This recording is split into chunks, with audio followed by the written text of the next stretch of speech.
Other than the one video you did, what are good resources to improve body language?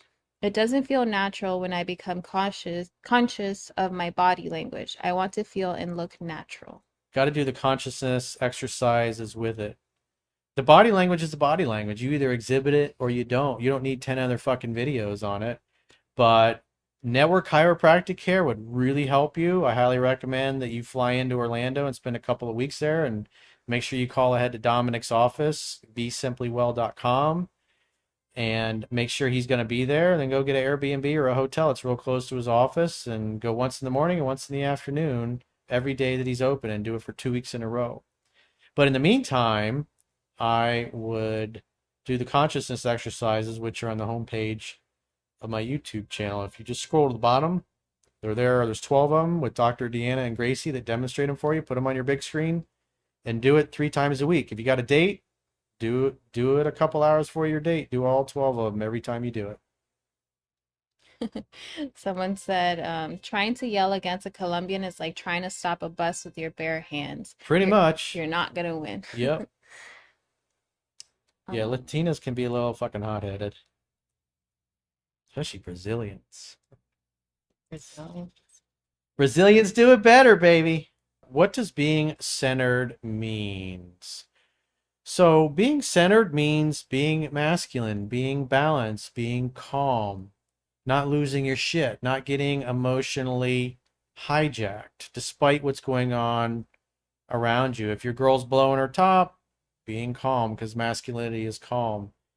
Asking her nicely and politely and in a loving way to take it down and speak to you in a loving way instead of an abusive way. And if she won't do that, then because you've decided ahead of time that you're going to be calm, if she refuses to be calm, then you tell her to leave, or if you're at her place, then you leave. what is the one rule of Doc Love's that you think is a must follow and one that you think isn't? One of that, I wouldn't say it isn't. It's just because he didn't talk about seduction. His response was always, that's Dr. Roos. I don't talk about sex. So seduction, seducing, he never had anything about that. So I had to learn and figure all that stuff out on my own and a lot of other things. But um, his maintenance program was respect, affection, and romance. But he didn't really discuss things about communication. So there's a lot missing there.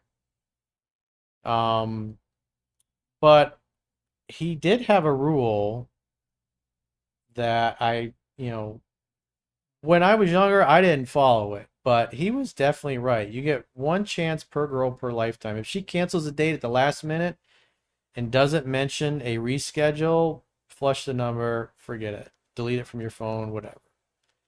And, having done this for 20 years, that's a pretty good rule to follow. If a girl jerks you around or blows you off, stands you up for a date, makes a date, or then cancels at the very last minute and doesn't mention a reschedule, I wouldn't give her another chance.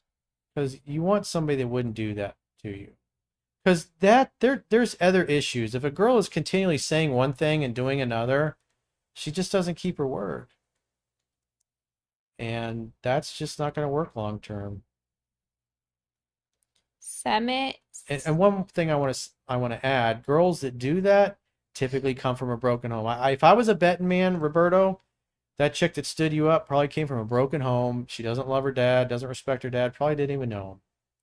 Just a garbage human because he did a shitty job. So you just want to get better at spotting that. It really matters a lot when you ask a girl about her father and she's like, "Oh, I don't know my dad," or "He's a narcissistic asshole. I hate his guts." You hear something like that? Run. Check, please.